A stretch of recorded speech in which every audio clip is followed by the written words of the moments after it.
بھائی ملائکہ کی معراج، ہماری معراج کیا ہے؟ معراج یعنی سب سے بلندی، سب سے بلند مقام۔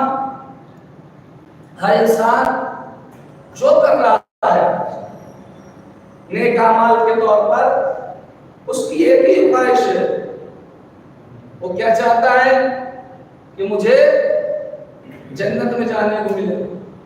ہر عمل اس کا اگر آپ اس سے پوچھیں کس لیے کر رہے ہو تو وہ یہی جواب دے گا کہ ہم اس لیے کر رہے ہیں کہ جنت میں جا سکیں، جنت میں پہنچ سکیں۔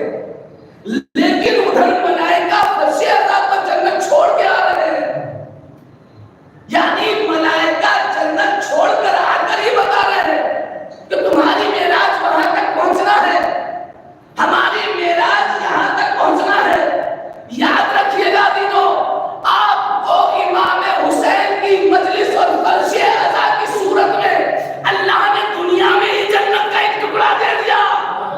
اب جس کی مرضی ہو آئے، جس کی مرضی ہو نہ آئے، بس اتنا یاد رکھنا، جو اس جنت میں آ کر اس جنت کے قابل اپنے کو بنا لے، وہ یہاں سے وہاں پہنچ جائے گا۔ جو یہاں نہیں آ سکتا، ہو سکتا وہاں سے بھی محروم ہو جائے۔ یہاں آ کر ہم اپنے آپ کو اس لائق بنائیں۔ کیوں؟ یہ درسگاہ حسینی ہے، یہ مدرسہ ہے، یہ یونیورسٹی ہے جس کو امام حسین نے 2 مہینے میں 2 دن میں بسایا اور 8 دن میں بسی اور اجڑ گئی۔ یہ ایسا مدرسہ ہے، لیکن اس کے اندر ہر چیز پوشیدہ ہے، اس کے اندر ہر چیز پوشیدہ ہے۔ تو ہر انسان کی خواہش ہے جنت، لیکن یہ فرش عذاب جنت ہے یار، کہیں گے کیسے جنت ہے؟ ایک شخص امام کے پاس آیا اور آنے کے بعد کہا حضور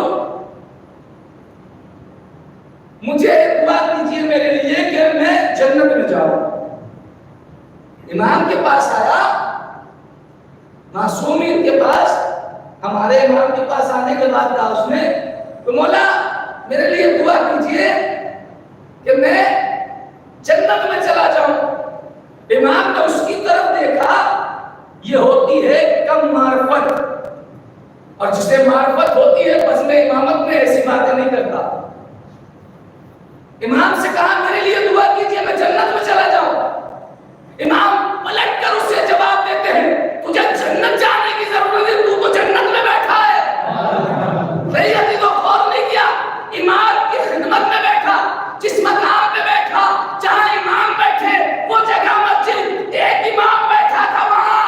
اب ذرا سوچو وہ جگہ جنت کیوں نہ ہوگی جہاں آدم بھی آ جائے، جہاں نوح بھی آ جائے، جہاں ابراہیم بھی آ جائے، جہاں موسیٰ بھی آ جائے، جہاں علی بھی آ جائے، جہاں فاطمہ بھی آ جائے، ارے جہاں کربلا کے سارے ماتر آ جائے۔